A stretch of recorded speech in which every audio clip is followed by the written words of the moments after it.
This program contains descriptions of sexual assault that some viewers may find disturbing.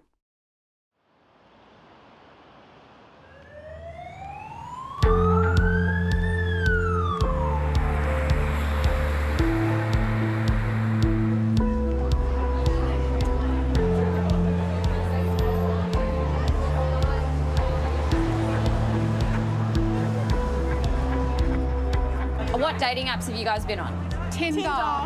Grinder, Tinder, just those two. Talking about Bumble as well. Bumble, yeah, that's the one. Hinge, Bumble. What ones do you? Tinder. I think Tinder is a little bit more of a casual relationship thing. Tinder. As you're watching this, millions of people are looking for partners on Tinder, the dating app that's changed how an entire generation meets new people. Yeah, I met my current partner on Tinder. Yeah. How long have you guys been together? About 2 years. I know some friends that got married from Tinder and they're really happy. That's the future, I guess, you know? There's not so much like, you can't meet a girl at the bar anymore, it's all on apps. This catalogue of love interests at our fingertips has obvious appeal. But the app that's made meeting up with strangers the new normal is hiding a sinister problem. He looked down on me and he just said straight-faced to me, well, you're not allowed to leave until I come. He, then pulled his pants off and just went for it and just raped me. It was horrifying. It was so terrifying to know that this man hadn't stopped what he was doing. One of the top earning apps in the world has created a playground for sex offenders, leaving victims neglected.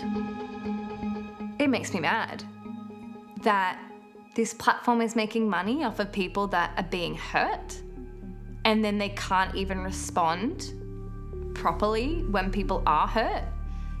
What are you doing with your money? Tonight on Four Corners, in a joint investigation with Hack on Triple J, we look at the dating app Tinder and how it's built a business model that exposes its users to assault, and how it's allowing serial sexual predators to thrive on its platform.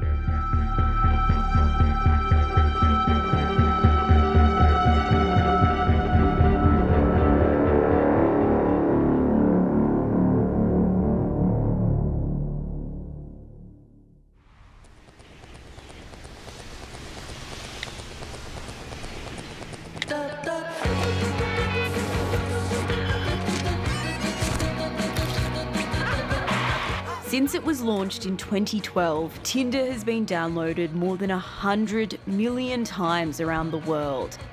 Last year, it clocked almost $1.7 billion in revenue.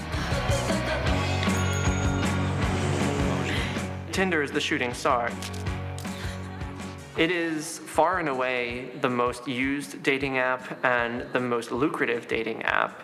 It, I believe, outgrosses even Netflix in the App Store. The user interface design is geared to get us hooked and to keep us swiping into oblivion. Tinder made it so easy to meet up that it actually was less safe because you spent way less time vetting people. Do you guys feel safe on dating apps? Yeah, personally, I think it's probably, if you're a woman, you might find it's not as safe or you don't feel as safe. I still need to be cautious, so I still need to send my friends the location. I still need to think about my reputation after that. So in that sense, it is safe in a way, but the fact that I have to think about these things wouldn't make it completely safe. The problem with dating apps isn't that they're dating apps.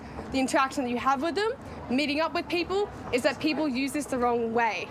I know people that have met through Tinder, they've met amazing people, but unfortunately, for a lot of people, it doesn't end the way they want it to be.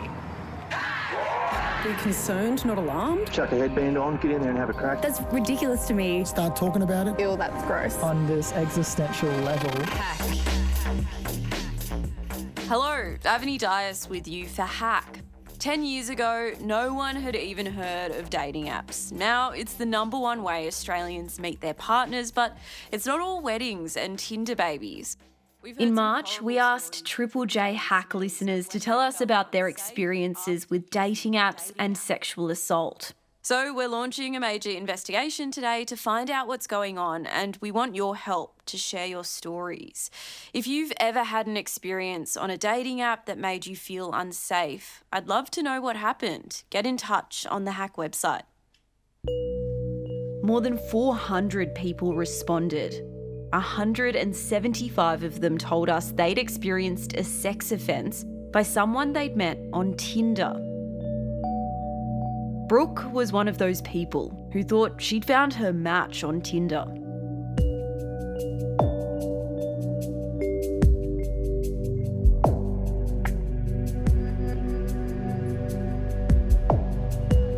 When I first got on Tinder, I guess I was trying to find love or to try and find someone to be in a relationship with. I first matched with him in 2017. I was in my last year of uni. I guess my first impression was that he seemed like a really chill, down-to-earth kind of guy. He was living with his grandma. He'd moved sort of down to the area to live with his grandma and help take care of her. And so I was like, oh, well, he's obviously like a really kind, caring guy. When he asked if I wanted to, go back to his place to have tea on the second date, I was like, yep, sure. And we had tea and chilled, and then I went home.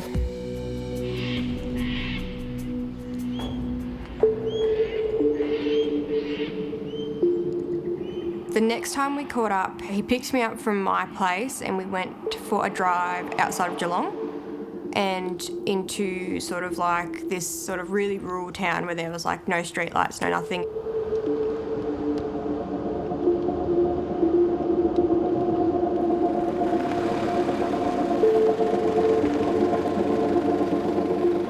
The man pulled up in a secluded spot.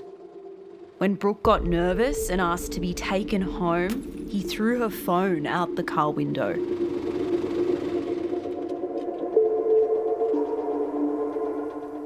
Once the phone smashed, I was like, oh crap, now I'm in the middle of, nowhere. Like I didn't actually know where we were. We're just sort of like out bush.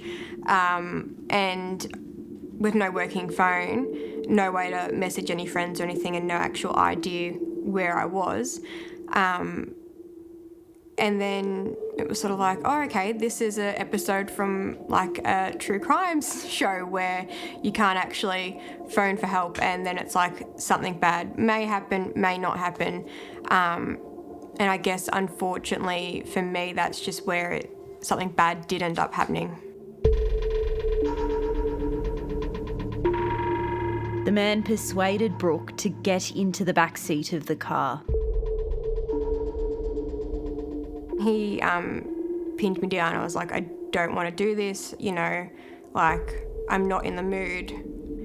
And then when he pulled my shorts off, I was like, no, like I'm really not in the mood. I don't want this. And he just didn't say anything. He, then pulled his pants off and just went for it and just raped me.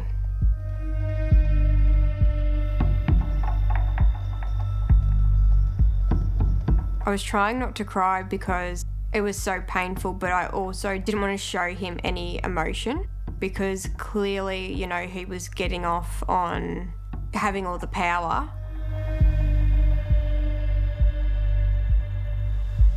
In my head, it was also, you don't know where you are or how you're getting home. And if this is what he wants and this is what it will take for you to get home, then you need to do it. After he was done, he gave me a serviette from the console of his car to clean myself up because there was blood. And then I just put my shorts on and climbed through and sat in the passenger seat and just didn't talk, and then he dropped me home.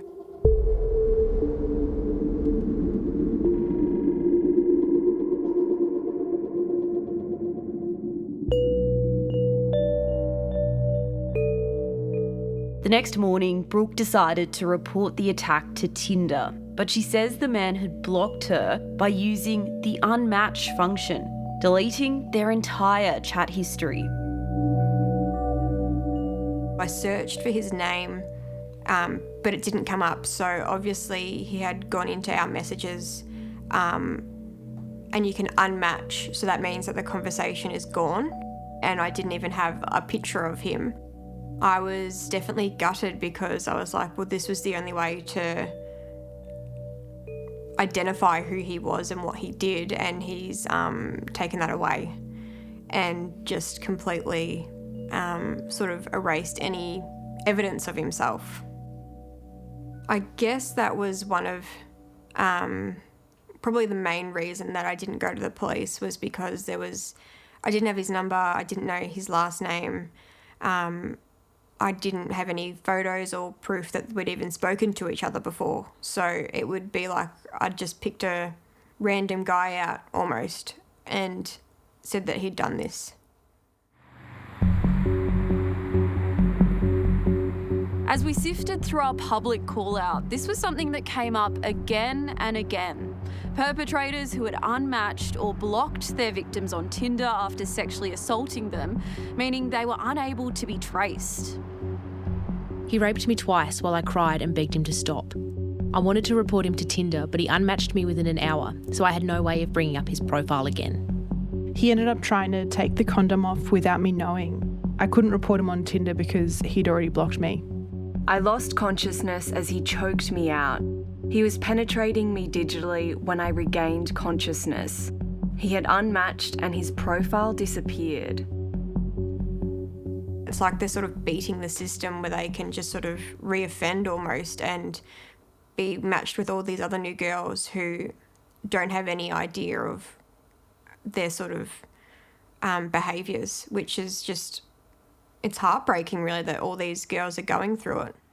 The feature, which was designed with benevolent intent, it was designed so that if someone is making you miserable, you can just unmatch them and never have to think about them again and never see them again. So it was designed essentially with victims in mind, but the fact that perpetrators are now getting a little bit wise to this and realizing that it's their way of escaping any kind of accountability, that's just unacceptable. Steve Dean is a consultant to the dating app industry. I think that's actually one of the most frustrating components of the current Tinder and dating app experience.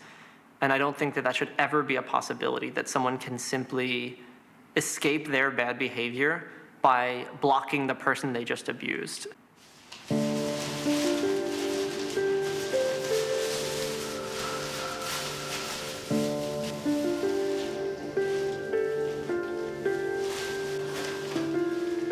Clinical forensic doctor Janine Rouse works closely with police in assessing victims of sexual violence.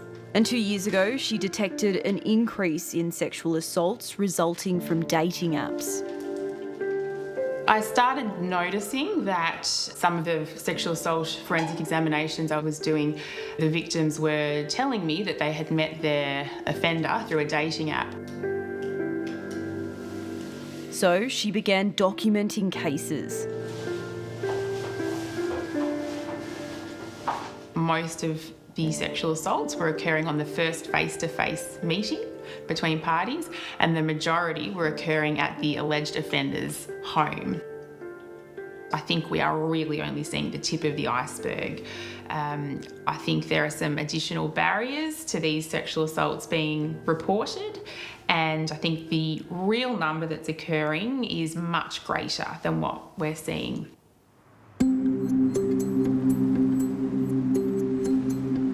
Despite the growing problem, there are no national figures on the number of sexual assaults facilitated by dating apps. In late 2019, New South Wales Police launched a project looking at different ways to address sexual assault, with links to dating apps being one small part of it. What we now have, obviously, with the dating app is a new emerging way to meet, and people need to understand, victims, People that are going to use these systems need to understand that you're meeting someone. The dating app may draw you into a false sense of a security where you're happy to meet and you think you know the person better than you do. All you need to sign up for Tinder is a phone number and an email. And with no ID verification, it's almost impossible to know if the person you're messaging is who they say they are. So I think if you are going to use dating apps, then by all means swipe right, but do so with caution.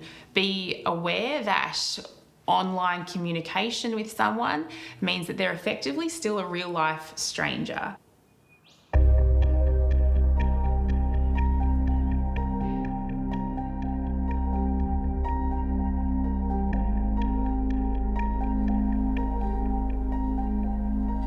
I wanted to meet new people, I wanted to date, I wanted new experiences. All of my friends had been using it at the time and they all said it was amazing and it was a perfect and honestly probably the only way at the moment to meet people. I remember I matched with him on a Saturday morning. I remember when his profile first came up that he was incredibly buff. He was a firefighter, he was on the hot firefighters calendar. I remember seeing that and thinking, oh my God, that's impressive. That's, I guess, a respectable job. That's something that people think, oh my gosh, that's a firefighter. He's a good person. Then they started messaging. He wanted very explicit videos and photos straight away. And I felt nervous. I didn't feel okay about it. I told him pretty much straight away. He said, oh, it won't be like that. I'm sorry, you know, if we meet up, we don't even have to do anything. We can just hang. Doesn't matter. It'll be okay, it'll be fine. The next morning, Emily agreed to meet the firefighter at his apartment near the beach. Basically, as soon as we went into his house, he was very forthright with what he wanted. He wanted to have sex. He wanted to take my clothes off. He wanted to do the things to me that I said that I didn't feel comfortable with. And then he just began to have sex with me.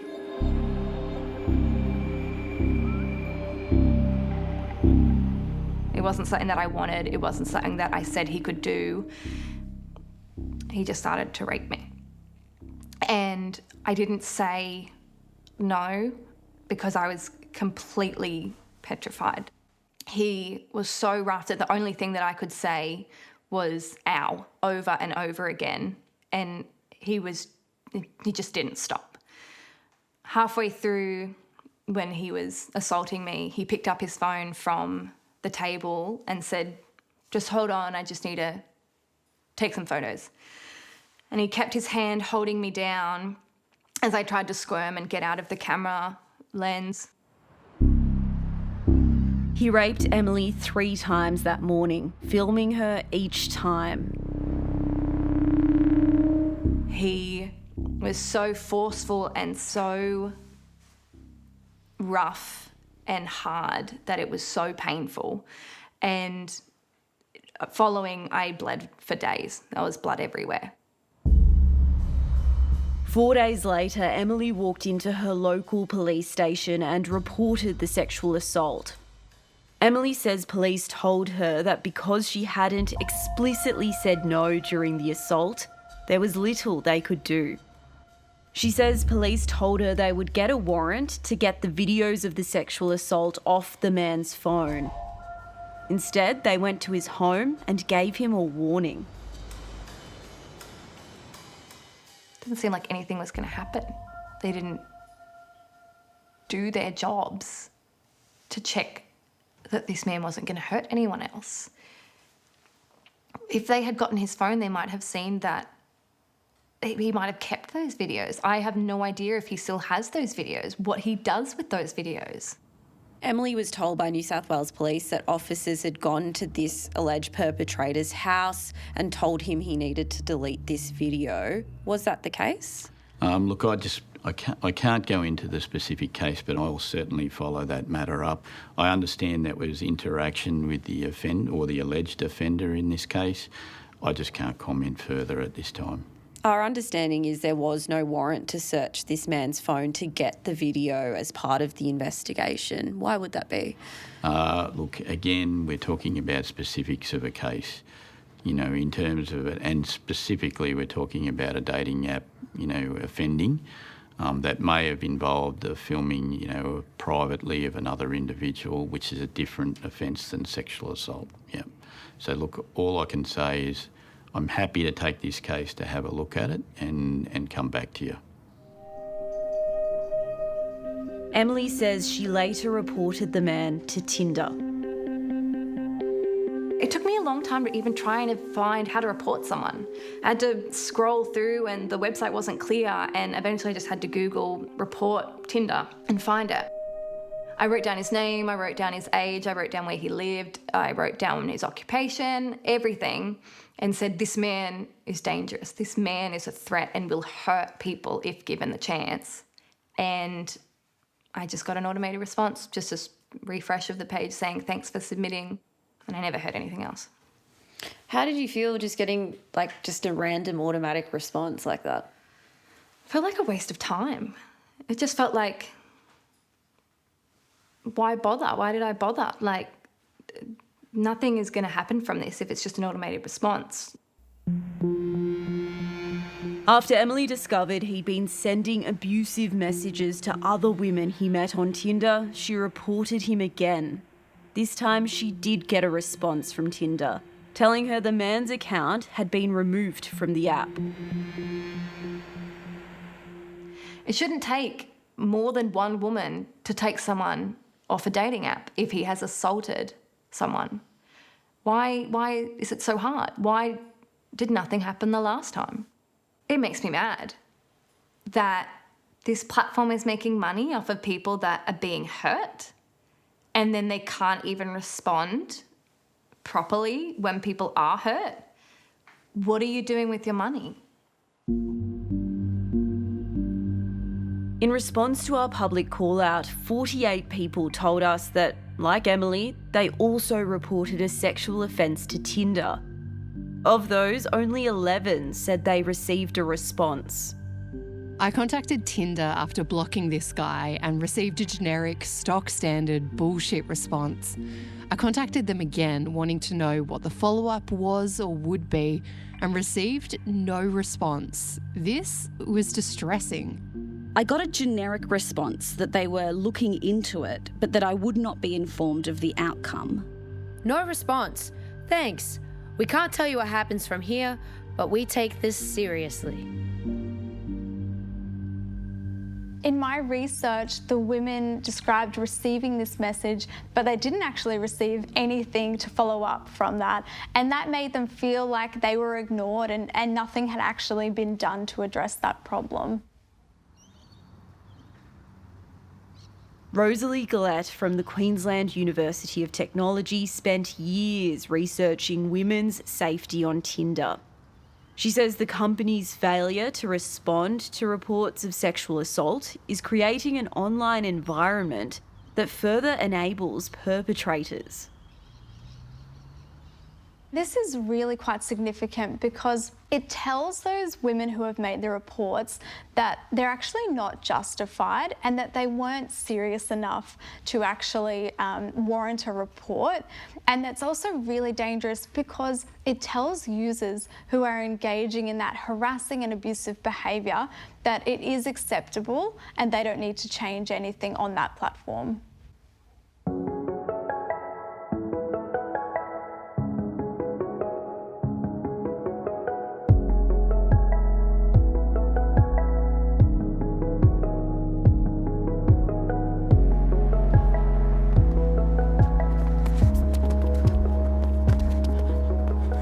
I essentially started using it to meet people for casual sex because it was private and it was to myself, and I could choose who I liked the look of or liked the sound of. Initially it was very much just the ego boost, you know, just like seeing who would match with you and who found you maybe attractive, or I was quite funny in my profile. I tried to be funny. Swiping through people on Tinder almost feels like a game. No. Very picky. Oh God. Oh God.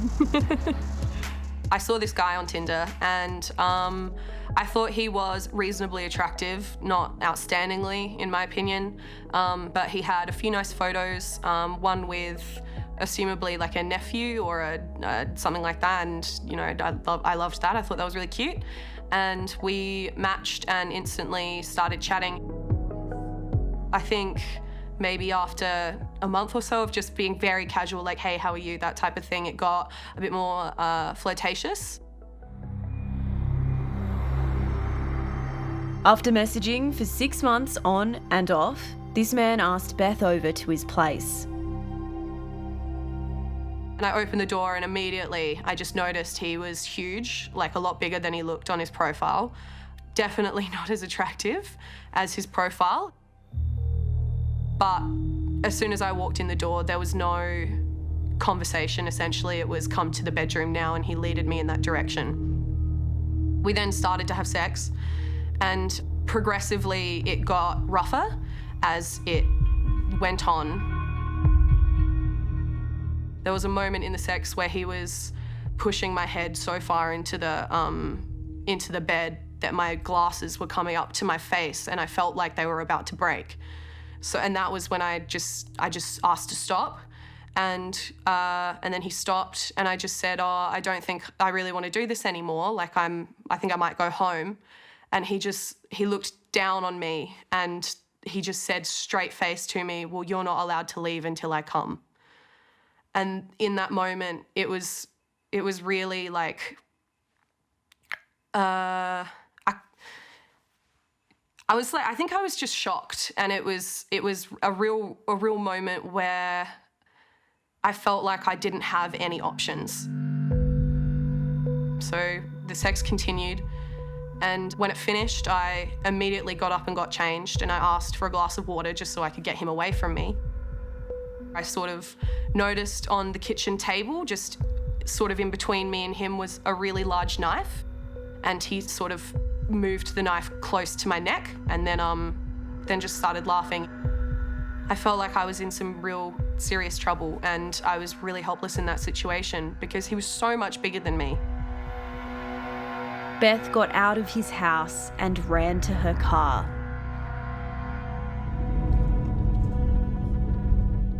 The second I got in the car, I burst into tears, and like, it wasn't just a sob to myself. It was like wailing, hysterical crying.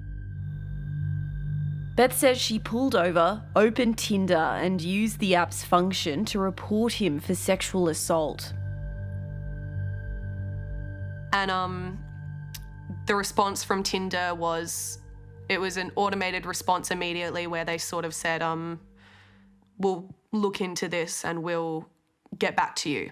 But there was no follow-up. There was nothing. Did you ever hear from Tinder after that? No. One of the women who participated in my research, she reported a man who had engaged in really harassing and abusive behaviour towards her. She reported him to the platform, but a couple of days after this experience, she actually saw that the man was available still on Tinder, and she even had the ability to match with him again. And so, this suggested to her that Tinder really hadn't done anything about that issue.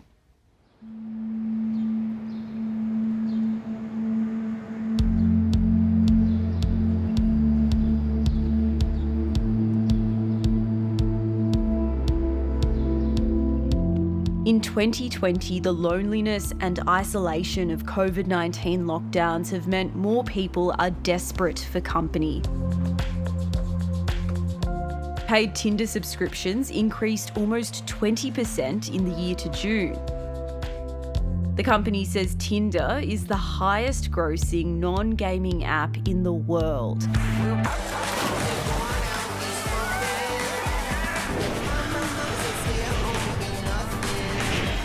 and Tinder's built to be addictive.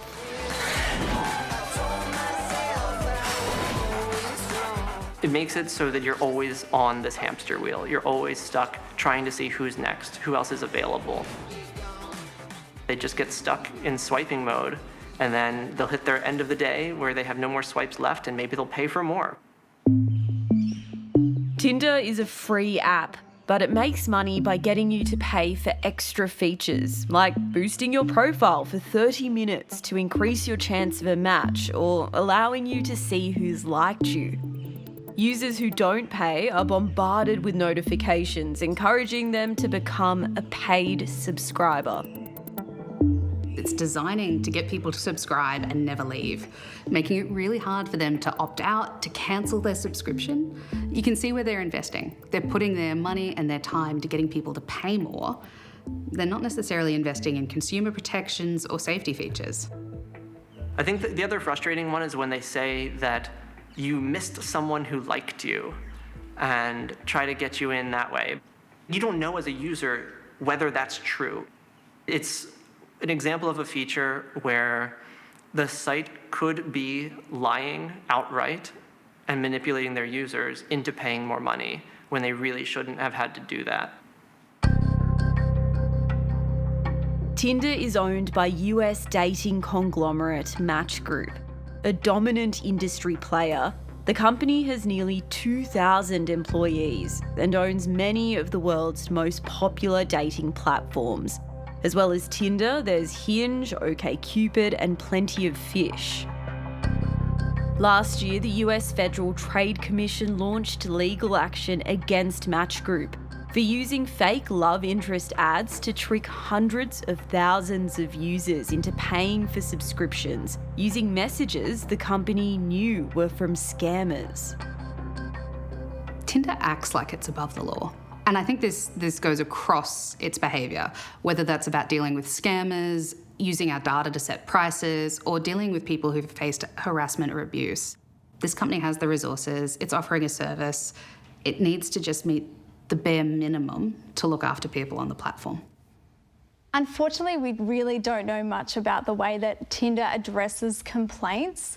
And that's because it makes all its decisions in an opaque black box. So that means the public really doesn't know how many reports are made, what these reports are about, what the platform's actually doing to address the problem. Match Group declined our requests for an interview, but provided a statement saying, "We're outraged that singles anywhere may experience fear, discomfort, or worse when looking to meet someone special. And we will always work to improve our systems to make sure everyone on our apps feels respected and safe."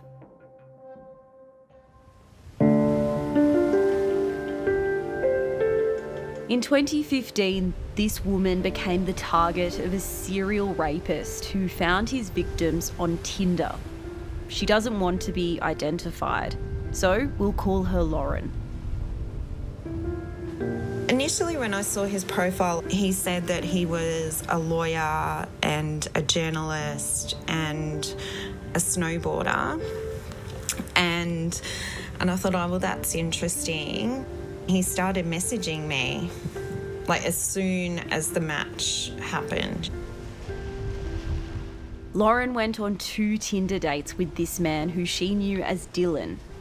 On the second date, they went to the pub with his friends. I went to the bathroom after I'd said, I'm going to go home, I'm just going to go to the bathroom. And that's when he followed me in. He forced her into a toilet cubicle and tried to have sex with her, but she escaped. I'd left my jacket and my bag at the tables that we were sitting at, and I went back to get it, and Dylan had ripped my underwear off in the bathroom, and he had them in his hands, and he made this big gesture that, you know, because I was going home, and he stuck my underwear under his friend's nose. And I just gathered my things, got in a cab and went home. Police contacted Lauren after another victim came forward. The man's real name was Glenn Hartland.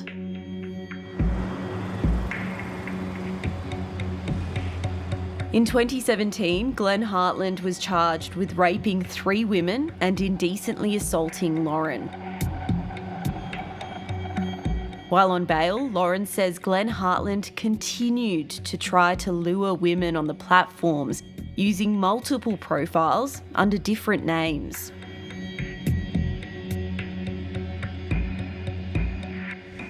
That was really scary. It was really scary that he was a man that was violent towards all of us, who he knew we were part of the case against him.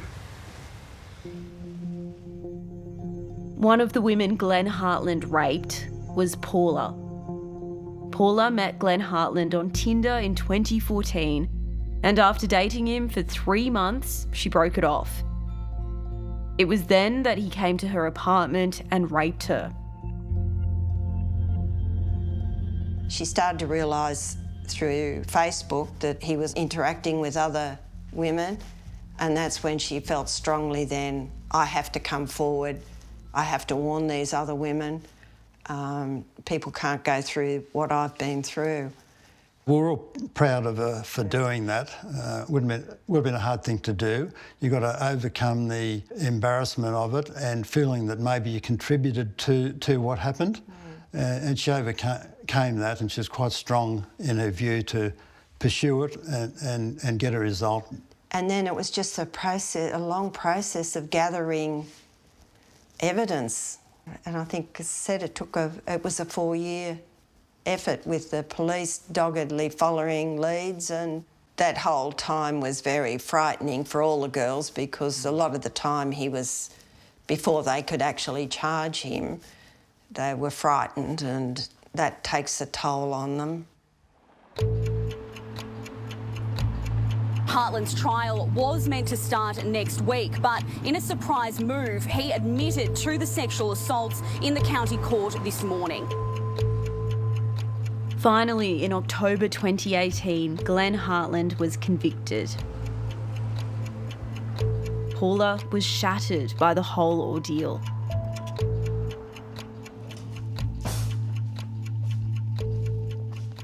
We were satisfied enough he got a conviction, we just wanted it behind us. We don't think she was ever the same after what happened to her. No, there was changes in her. She had mental health issues that led from that, and we could see the changes.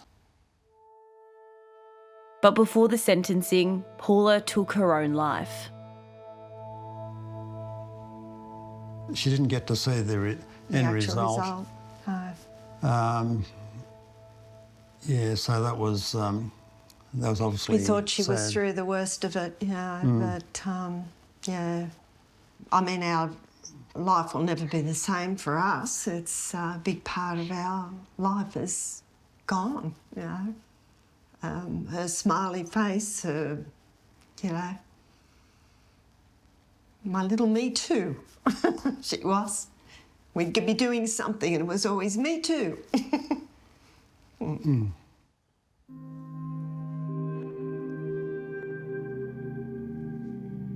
I think one of the things she felt, because she was quite an intelligent young woman, she felt ashamed that she was duped, and she wanted that message to get across, to not feel ashamed of whatever happened to you, whether it was the sexual assault or the decisions you made. It's not your fault that this happened to you.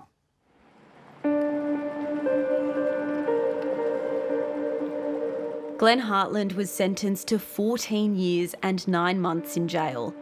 The judge's remarks could have been a judgment on Tinder itself. You met all of your victims through dating apps, where people seek partners either for transactional sexual encounters or for more meaningful relationships. Such an online world provides a fertile landscape in which predators can roam. It's like a minefield. And sites like Tinder, they create these minefields and give you a few safety warnings, but basically you're on your own. It's the perfect platform for predators and scammers. That's the way I see it.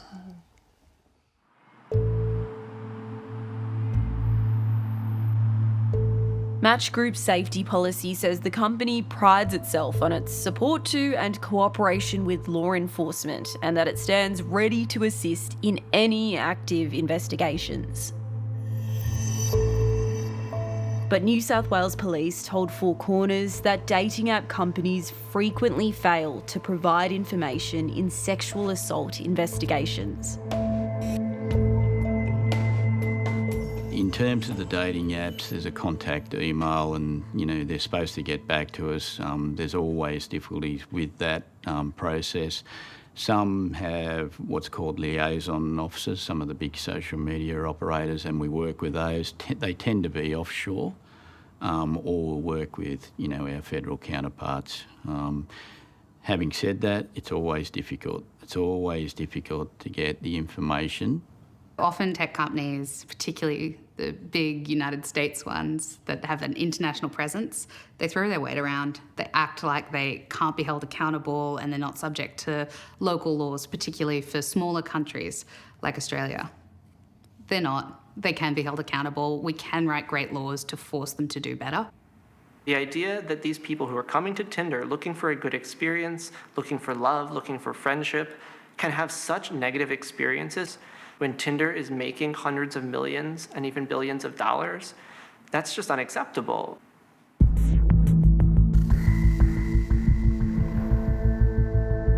Tinder has made billions of dollars off our pursuit of love and sex. But the app that's redefined how we date is failing to keep us safe.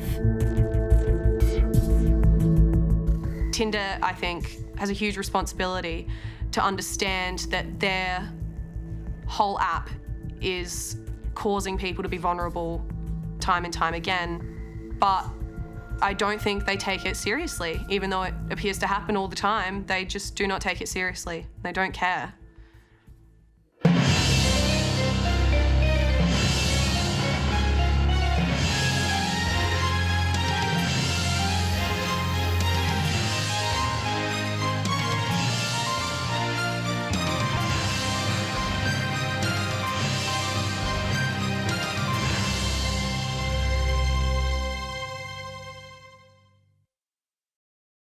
If the material covered in this story has raised any concerns for you, you can contact these services.